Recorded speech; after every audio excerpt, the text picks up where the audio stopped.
Je ne sais pas si Jonathan vous l'avait expliqué, mais on n'a pas procédé de la manière traditionnelle d'écriture de scénario.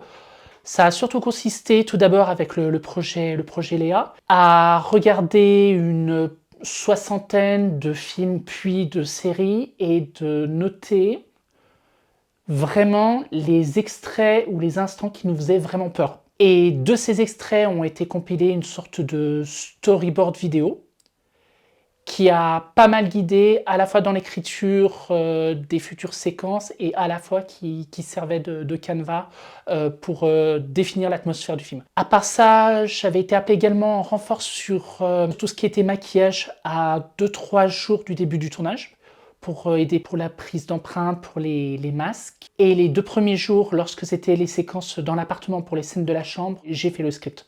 Donc toutes les séquences qui se passent dans la chambre ou autour de la chambre. Alors je devais surtout noter tout ce qui était les timings entre les séquences, entre le clap de début et le clap de fin, s'il y avait des raccords, des faux raccords, s'il y avait besoin de refaire la scène, si on oubliait par exemple des objets dans la prise, je ne me sens pas du tout concerné.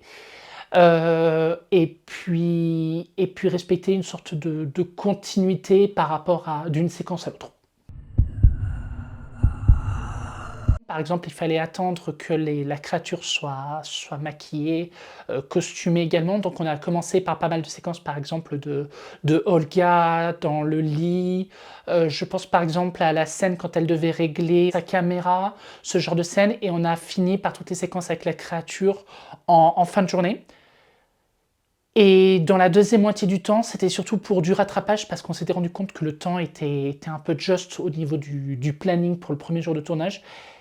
Et on a fait pas mal de, pas des reshoots, mais vraiment des scènes supplémentaires, principalement dans la chambre.